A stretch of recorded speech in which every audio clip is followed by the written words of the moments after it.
Hey everyone, it's Ben Hardy here, and in today's we'll be looking at the most reliable version of the new Tundra. I'll explain in today's video. Before we get into this video, I want to give a huge shout out and thank you to the Toyota here in Orem for giving me some time with this Tundra. I'll include a link to their website in the description down below. Also include a link to my car buying guide. Let's get into it.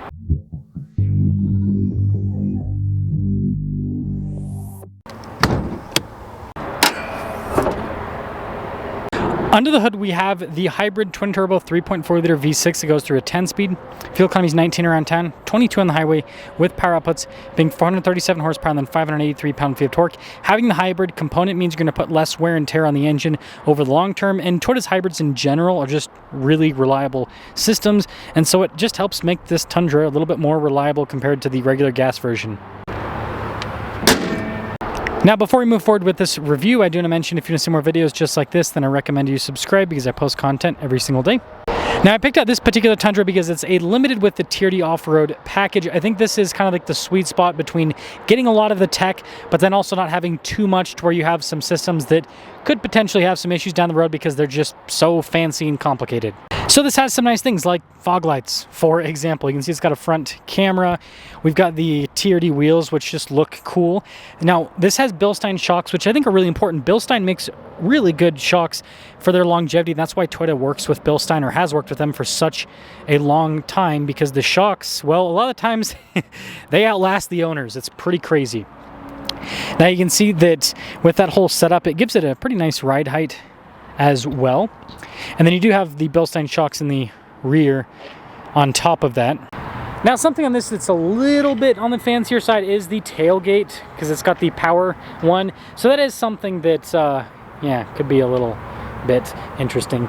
We've got an outlet here in the bed, nothing too crazy, but this does have the liner. So composite bed, but then you've got the liner added to it to make it so that everything will not slide all over the place. With the tailgate, you just kind of lift it a little bit. So that is one thing that I guess is a slight downside if we're talking purely on reliability, but I mean, I haven't seen one of those tailgates fail yet. And then this brings us inside the truck. So I've actually reviewed some of these new Toyotas with some miles on them. Not crazy amount, you know, 30,000, 40,000 miles. And this new interior is actually holding up really well. So I like the materials used in the Limited. They seem to hold up better than stuff like the Platinum and the Capstone. Kind of like a rougher texture to them. And that's to be expected. But yeah, this trim holds up really well, which is important for longevity of a vehicle, you know, reliability of materials, right? And speaking of reliability of the materials, not having fancy leather on the dash, just having plastic, right? This is not going to fold or crinkle or anything over time. It's literally plastic. And then starting her up, the steering wheel that the Tundras come with, again, this has held up pretty well over time too, what I've noticed. Now, this does have the full digital gauge cluster. Again, this is another thing that is more complicated than the base gauge cluster, so it's a little bit of a downside, but it does display a ton of information. It's a lot more customizable, so it might be a downside, you know, in terms of reliability that you guys are willing to pay because of the extra utility. And then camera systems, I mean, other than, you know, people literally breaking one of the cameras on the exterior, I have yet to see a lot of these camera systems actually fail. So that's not a problem. And that leads into the camera rear view mirror. And the thing about the camera rear view mirror that I like is if this does in fact break for some reason, well, you can just use it as a regular rear view mirror. You don't have to have the camera function. And then this does have some nice creature comforts like heated and ventilated seats, dual zone climate. And then for off-road stuff, it does have a rear locking differential because of that Tier D off-road package. And it also has Toyota's multi-terrain select crawl control, so it's a very capable system. And then it doesn't have a fancy four-wheel drive system. It's just a traditional two-wheel drive, two-speed transfer case. So, you know, mechanically that's more simplistic, which means it's going to last a little bit longer. It does have a power sliding rear window. That's what that button is for. The whole window goes down in the Tundras, by the way, which is pretty cool. And then this does have a panoramic sunroof, which, yeah, that's another luxury that stuff can happen, but, you know, as long as you take care of the vehicle properly and park it inside, usually you don't have issues with those.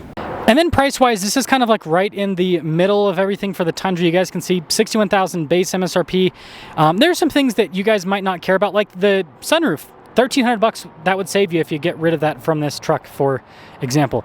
Anyways, $71,217. So, like, you know, most of the entry-level Tundras, you see them like 55 to 60, and then the loaded-up Tundras are, you know, getting close to like that $80,000 range. So again, this is kind of like right there in the middle. But let's take it out and something's up.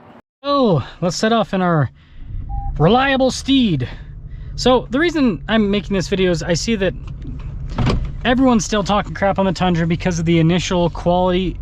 Well, it's not really quality. It was, I mean, you know, the machining fragments left in the engine. But after talking to a bunch of people, the conclusion that I have come to, and I'm not like sold on this conclusion, but it's the conclusion I've come to right now, always willing to change, is that the hybrids didn't really have any issues.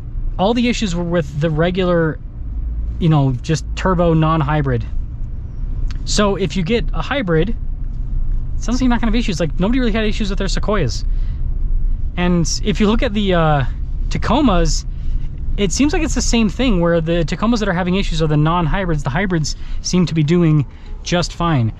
So again, part of that is, well, when you have a hybrid, the engine's gonna be off during some of the driving, which means less wear and tear on the engine.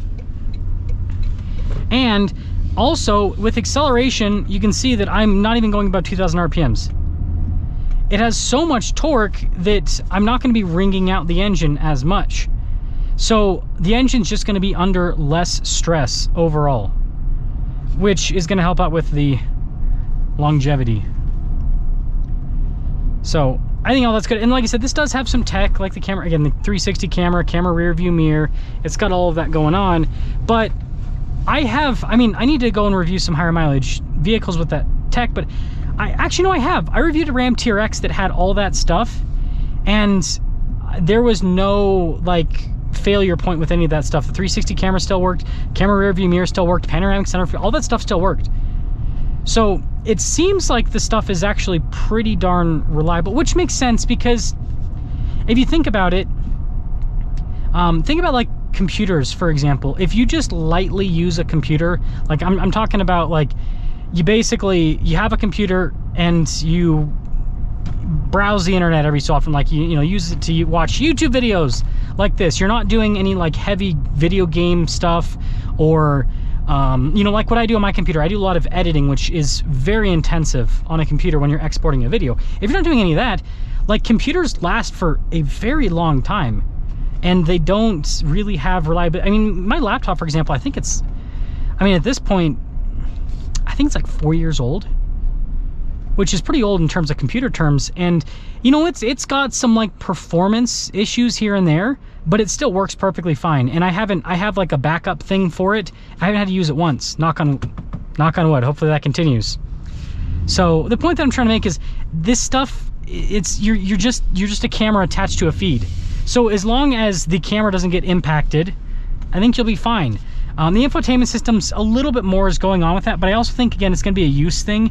Like, with these infotainment systems, if you just sit there and you just kind of use it as a radio and you don't really use it for anything else, which is kind of what I use my infotainment system for, radio and camera, again, I don't think it's putting the system under too much stress, so I don't think it's going to poop out on you. Time will tell, right? Time will tell.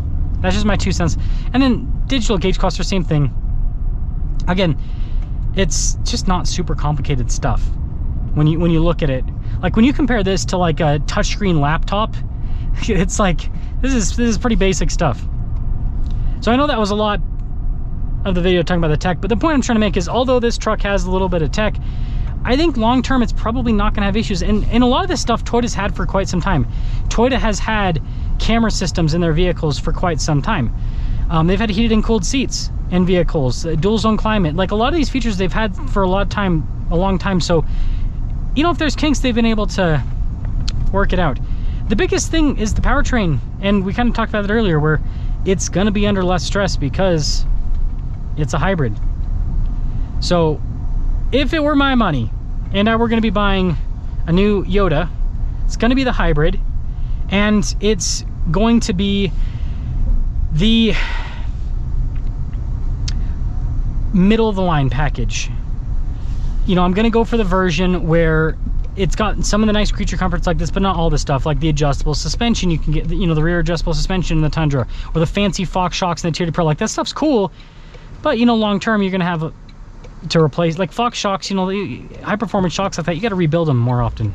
So just my 2 cents on that. Let me know what you guys think, but I think that this version of the Tundra is the most reliable and probably the best version for most people to go for.